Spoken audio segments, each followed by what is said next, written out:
Hey everybody, welcome back to my channel. My name is Zara and today we are going to be wading into the dark, slow-moving waters of Michael McDowell's Blackwater, Part 1, The Flood. This is the first volume in his 6-part Southern Gothic horror saga. And this isn't your typical horror story full of jump scares or gore. It feels like something older, quieter, and much more unsettling. It has a blend of family drama, small town politics, and creeping supernatural dread. In this video, I'm going to give my spoiler-free thoughts of The Flood, talk about Michael McDowell's writing, tone, themes, characters, all of the stuff that I typically talk about. Also give a couple of warnings as well to readers who might not like this book.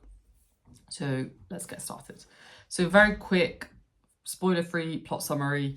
The flood begins in a small town in Alabama in 1919, a place already defined by its two rivers, now suddenly overwhelmed by them.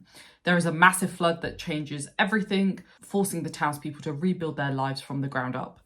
As the waters recede, a newcomer arrives, someone with a mysterious past and a strangely magnetic presence. Her appearance almost seems miraculous, but as she settles into the town, subtle tensions begin to ripple underneath the surface. And that's all you really need to know going in, and we get that pretty much within the first chapter or two. This book, I feel like, is more about how a single event and one very enigmatic person begin to reshape an entire family and the town around them. It's a story of secrets, inheritance, and the pull of the river that runs through both the land and its people. So let's talk about writing. Michael McDowell's prose is clean, it's confident, it's very simple.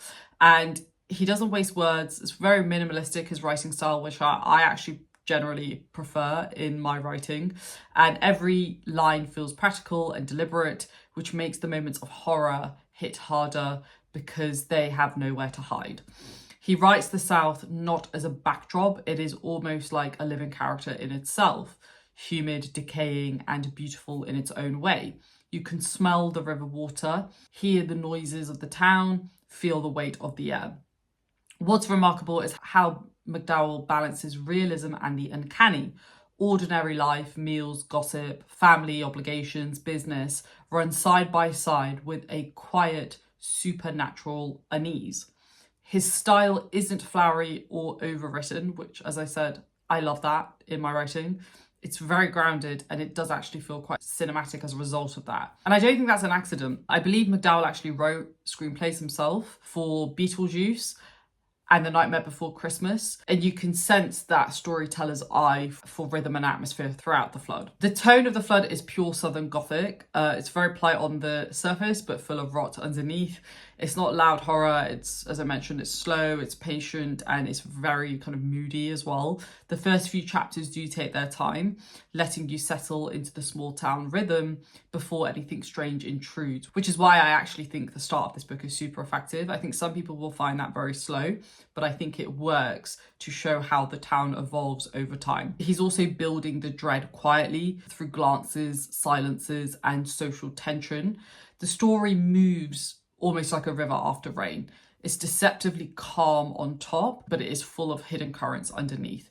By the time you realise what's really flowing beneath the surface, it's too late.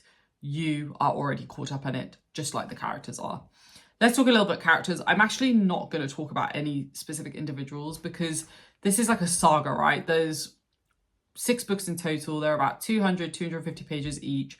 And I don't want to set expectations as it relates to any particular characters because there's certain things that happen in this book that I really do believe are best just worth experiencing as you go along. I think the cast of characters, at least thus far, I'm only in book 1 right now, is where I think he actually really shines.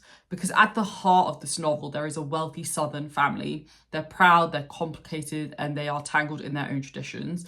Every member has a distinct personality, and McDowell draws them with the precision of someone who spent his life listening to family stories at a dinner table. The newcomer that I mentioned in my plot summary, she's calm, intelligent, and unsettlingly composed. She doesn't really have much history, and she becomes the gravitational center of the book. Around her, alliances shift and suspicions grow, and she's both sympathetic and serious, and McDowell keeps us guessing about her true nature without ever turning her into a cliche, which I think is very difficult to do in a book like this. There is also the family matriarch. She's sharp-tongued, she's super controlling, but she's also very unforgettable. She represents a kind of old Southern power, all smiles in public, all manipulation in private. Every conversation in this book is impactful. Every conversation is a power struggle.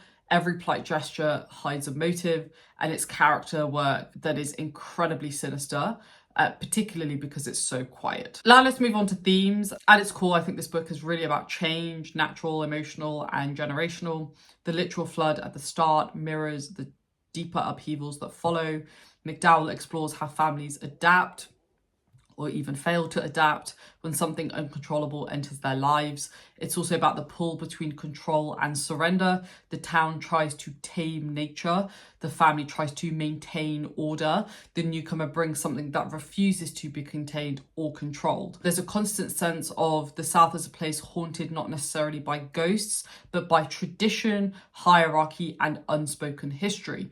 McDowell understands that the real monsters in Southern Gothic fiction are often pride, power, and prejudice. And beneath all of that, there's an ongoing fascination with femininity and strength, how women wield influence in quiet, complex ways, and how that power both sustains and threatens the world around them, which is something that I love in books that are set in periods of history where women have often had to be more creative in the way that they've got their views across. I think my number one warning as it relates to this book is that it is just slow. We've only read this in my Discord, and I think quite a few of the folks struggled with it for that reason. It really does take its time, and you might not think that much is happening at first. I think you have to give it time. I think it's important to remember he's planting the roots for the additional 5 books to follow.